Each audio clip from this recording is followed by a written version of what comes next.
네, 기도하겠습니다. 하나님 감사합니다. 오늘 주의 말씀이 내 마음속에 깊이 뿌리내려지고 각인될 수 있도록 주여 성령으로 역사하여 주시옵소서.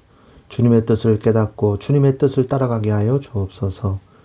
우리 주 예수 그리스도의 이름으로 기도합니다. 아멘. 네, 하나님 말씀은 역대상 14장 2절로 3절 말씀 보겠습니다. 역대상 14장 2절 3절입니다. 다윗이 여호와께서 자기를 이스라엘의 왕으로 삼으신 줄을 깨달았으니 이는 그의 백성 이스라엘을 위하여 그의 나라가 높이 들림을 받았음을 알미었더라. 다윗이 예루살렘에서 또 아내들을 맞아 다윗이 다시 아들들과 딸들을 낳았으니 아멘. 네, 오늘 말씀은 역대상 14장입니다. 그래서 오늘 말씀의 제목은 나를 세우신 이유라는 제목으로 말씀을 나누기를 원합니다. 역대상 14장의 내용을 좀 살펴보면 두로왕 히람이 다윗의 궁궐을 건축을 돕고 다윗은 예루살렘에서 여러 아내를 맞이하여 자녀를 낳습니다. 그는 하나님이 자신을 왕으로 세우신 이유가 백성을 위함임을 깨닫게 되는 것이죠. 다윗이 왕이 되었다는 소식을 듣고 블레셋이 쳐들어오자 다윗은 먼저 하나님께 싸울지를 여쭙습니다. 그리고 하나님의 허락을 받고 나가 바알브라심의 그곳에서 크게 승리하고 우상들을 불사르는 이런 하나님의 역사를 체험하죠. 그리고 블레셋이 다시 침공하자 다윗은 또다시 하나님께 여쭤봅니다. 그리고 하나님은 이전과 다른 뽕나무 숲을 꼭대기에서 걸음 걷는 소리가 들릴 때 공격하라는 새로운 전략을 주시고요. 다윗은 순종하여서 더 큰 승리를 거두게 되는 내용이 바로 오늘 역대상 14장의 내용이 되겠습니다. 다윗을 하나님께서 오늘 말씀에 우리가 읽은 것처럼 왜 하나님이 다윗을 세우셨을까요? 오늘 말씀에 보니까 다윗이 궁궐을 건축했어요. 이방 왕의 이 도움을 통해서 두로 왕이죠. 이 정치적으로 이 두로 왕과 굉장히 이 밀접한 관계에 있었습니다. 이 이스라엘이요. 이방 왕의 도움을 통해서 다윗의 왕권을 국제적으로 견고하게 했어요. 그래서 두로 왕의 도움을 받고 하나님의 주권적인 역사를 우리가 볼 수 있는 것이죠. 하나님은 세상 권세도 사용해서 하나님의 사람을 세우시는 것입니다. 그리고 다윗에게 또 어떤 축복을 주셨냐? 자손의 번성을 주셨어요. 가정과 왕국의 번성을 통해 하나님의 언약과 복을 눈으로 보이게 하셨습니다. 그래서 많은 자녀를 주셨고요. 이렇게 자녀가 많은 경우도 사실은 드물죠. 솔로몬 왕은 반대로 이렇게 많은 자녀를, 대단한 왕이지만 자녀를 둔 것이 성경에 별로 기록되어 있지가 않아요. 이상하게. 왕비는 그렇게 많다고 기록이 되어 있는데. 자, 그러면서 왕국이 안정됩니다. 이 자손의 번성은 안정적인 왕위 계승과 나라의 미래를 보장하는 증거였기 때문이죠. 그리고 또 전쟁에서 승리해요. 전쟁의 승패가 오직 하나님께 묻고 순종하는 것에 달려있음을 보여주는 전쟁이었죠. 그래서 바알브라심이라고 말씀하지 않습니까? 블레셋이 스스로 이거 블레셋 이 신은 우상은 이제 필요 없네 하고 버리고 간 거예요. 굉장히 우상을 소중하게 여기거든요. 근데 그걸 버리고 갈 정도로 완벽한 승리를 했다는 것이죠. 그게 첫 번째 승리고 두 번째 승리에서도 더 큰 이 승리를 했다는 것입니다. 그때마다 다윗이 하나님께 물어 이르되 내가 블레셋 사람을 치러 올라가리까? 이렇게 물어봤다는 것이죠. 물어봤을 때 하나님이 대단한 이 치밀한 전략을 통해서 두 번째 전쟁까지 승리하게 하신 것입니다. 자, 그런데 하나님께서 왜 이렇게 다윗을 세우셨을까요? 하나님 자신을 위해서 다윗을 세우신 것입니다. 하나님의 신실하심과 영광을 다윗의 삶을 통해서 드러내기 위함인 것이었죠.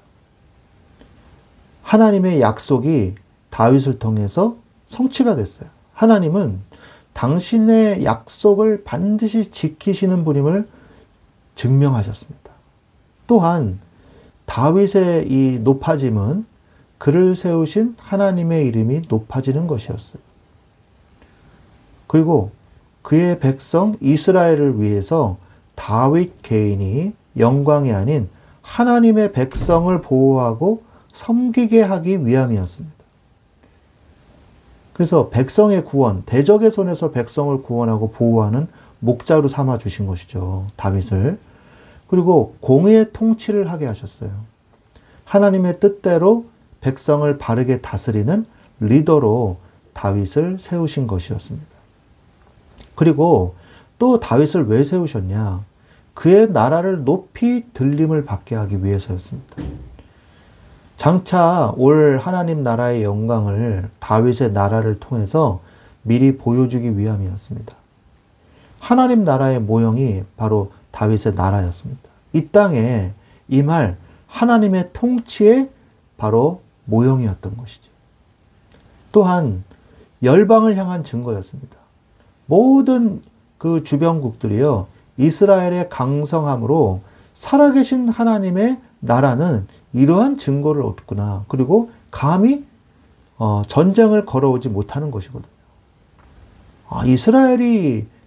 이스라엘이 믿는 하나님, 이스라엘을 보호하신 하나님이 이렇게 대단한 하나님이시구나. 그 나라의 신, 지역의 신 뿐만이 아니라 창조주 하나님이시구나 라는 것을 온 만방에 보여주신 거죠. 자, 그렇다면 나를 세우신 이유는 뭘까요? 하나님께서 나를 구원하시고 나를 세우신 이유, 그것을 우리가 나 스스로를 바라보면서 깨달아야 될 줄로 믿습니다. 하나님의 영광을 위해서 사십시오. 내 삶의 모든 영역에서 나를 지으신 하나님의 영광을 드러내는 것이 내 존재의 목적이에요. 이것을 명심하십시오. 나의 삶의 이유가 뭡니까? 무엇을 하든지 다 하나님의 영광을 위하여 하라고 고린도전서 10장 31절에 말씀하고 계시지 않습니까? 하나님의 영광을 위한 것이 바로 나의 삶의 이유예요. 나의 모든 삶의 현장에서 가정, 직장 등 삶의 모든 자리가 하나님을 나타내는 예배의 처소가 되게 하십시오. 그래서 내가 있는 곳에서 조용히 하나님께 기도하고 말씀을 묵상하면 그것이 바로 예배 처소고 그것이 바로 나의 삶의 예배예요. 하나님께 영광 돌리는 곳입니다. 그게. 두 번째로 우리는 하나님의 나라를 위해서 살아야 됩니다. 나에게 주신 모든 것은 내 것이 아니라 하나님의 공동체를 섬기기 위한 도구인 것입니다. 그래서 하나님의 주권을 믿으십시오. 내 모든 소유의 주인이 하나님이심을 인정하면서 겸손히 사용해야 돼요. 내 거다 이러면서 사용하면 안 돼요. 그럼 하나님이 다시 가져가실 수 있습니다. 또 하나님의 백성을 살리는 데에 나의 삶을 사십시오. 나의 성공과 은사를 통해서 주변 사람들을 세워주고 살리는 일에 힘써야 되는 것입니다. 그게 뭐예요? 복음 전파죠. 또한 세 번째로 나를 세우신 이유가 뭐냐? 하나님을 대표하는 하나님의 대사로 사시기 바랍니다. 이 땅에서 왕이신 그리스도를 대신하여 화평의 복음을 전하는 사명을 감당해야 돼요. 그게 바로 고린도후서 5장 20절에 그러므로 우리가 그리스도를 대신하여 사신이 되어 라고 말씀하고 계시잖아요. 그리스도의 직분을 가지고 대사로 우리가 세상 속에서 살아야 되는 것입니다. 그리스도의 일을 또한 대사로 해야 돼요. 세상 속에서 분열을 멈추고 화목을 이루는 자로 그리스도의 직분을 가지고 그리스도의 일을 행하는 자로 사셔야 되는 것입니다.